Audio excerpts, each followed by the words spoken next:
What if I told you the biggest story happening in Seattle right now isn't mortgage rates, it isn't home prices, it isn't even the new taxes, it's people.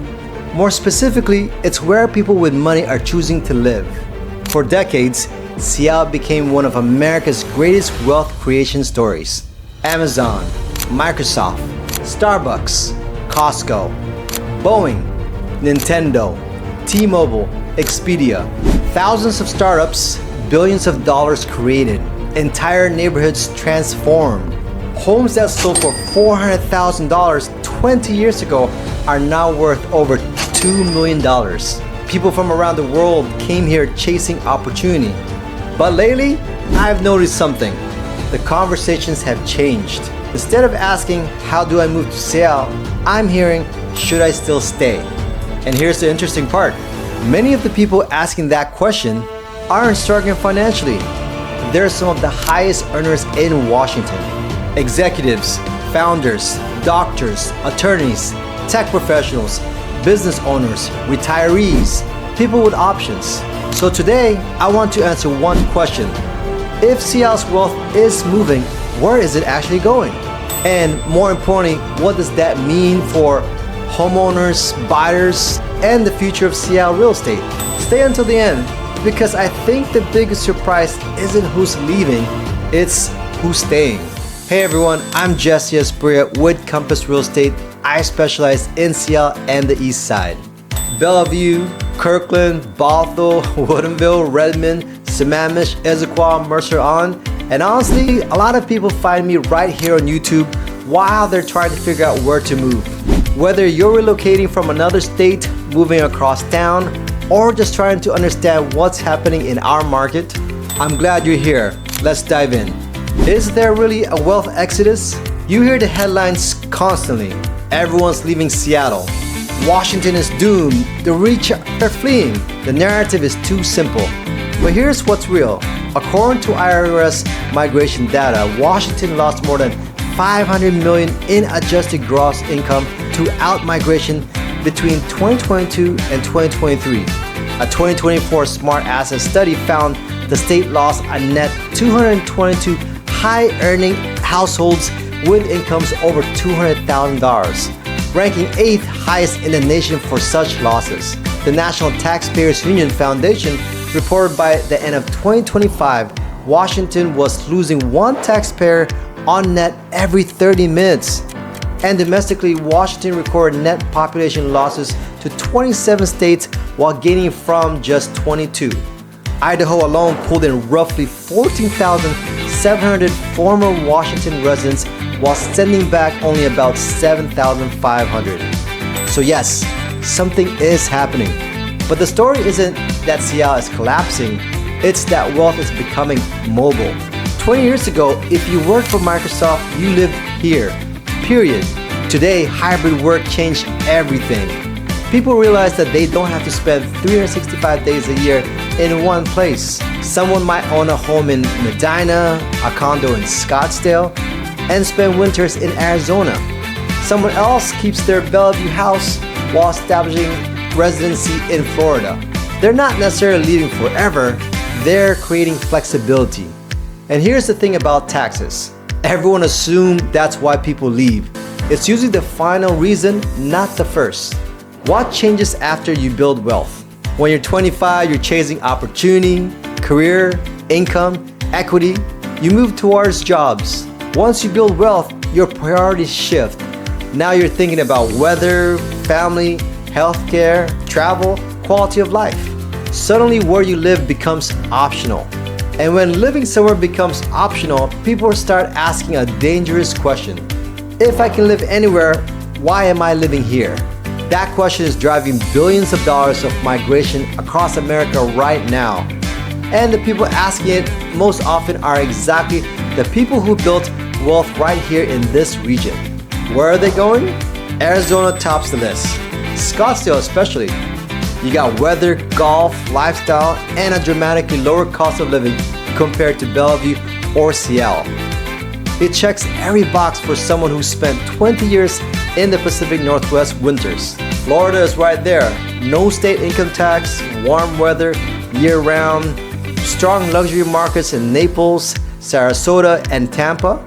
Jeff Bezos made his move in Miami in 2023, reporting saving over $1 billion by selling stock before Washington's capital gains tax fully took effect. Texas keeps coming up.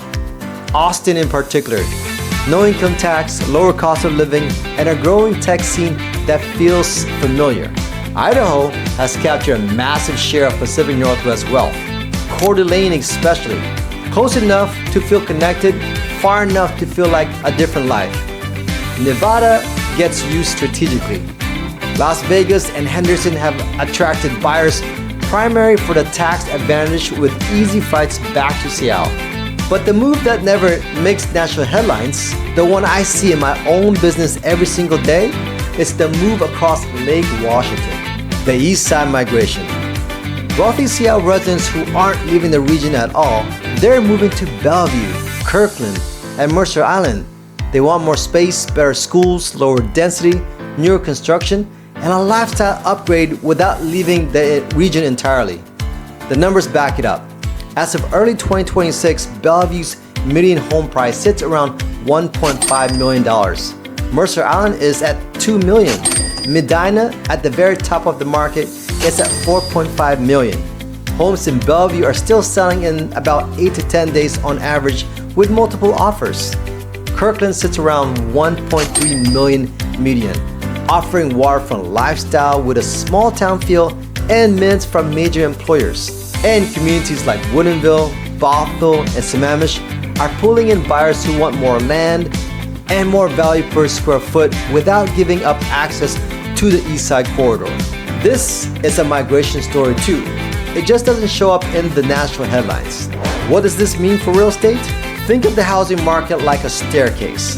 Atop are the luxury homes, the Seattle Metro luxury market defined as the top 5% of prices, had a median sale price above $3 million in late 2025. Pending luxury sales were down about 15% year over year, while active luxury listings were up 7%. That's a meaningful shift in leverage. When in this list at the same time, negotiating power shifts. Buyers have options. Price reductions become more common. We've already seen that play out on the east side, where luxury inventory rose over 60% year over year in the second half of 2025. And here's what most people miss. When a $4 million home becomes easier to buy, buyers who were shopping at $3 million stretch higher. The buyer at $2.5 moves up. Every price point shifts. That's why what happens in luxury markets, even if you're shopping under $1 million, everything is connected. The market I'm watching the most closely is $500,000 to $2 million. That's where the volume is. You've got young professionals, growing families, move-up buyers, relocation clients. Those buyers are still being driven by fundamentals, jobs, schools, lifestyles, commute, and there are still far more buyers than truly great homes in most East Side neighborhoods. That's why I don't think this becomes a collapse story. I think it becomes a segmentation story. Luxury behaves one way, middle market behaves another. The Snowbird Effect. Here's something I don't hear talked about enough. A lot of people aren't choosing one place, they're choosing 2 or 3. A Bellevue home for summers and the school year, a Scottsdale for winters, maybe a place at Lake Chelan for long weekends. When people do this, they're not adding inventory, they're holding it. Migration figures alone can undercut how tight supply actually stays. The snowboard millionaire keeps their Eastside home and removes it from the market at the same time. My prediction? I don't believe Seattle is dying, far from it. Amazon, Microsoft, Google, Meta, OpenAI, they're not leaving. The University of Washington isn't moving. The mountains and Puget Sound aren't going anywhere. Those are enormous structural advantages. But we are entering a different chapter.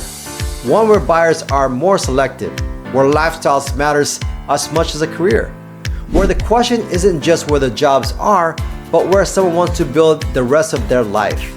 That shift will shape Seattle and the Eastside real estate for the next decade. Not as a collapse, but as a segmentation.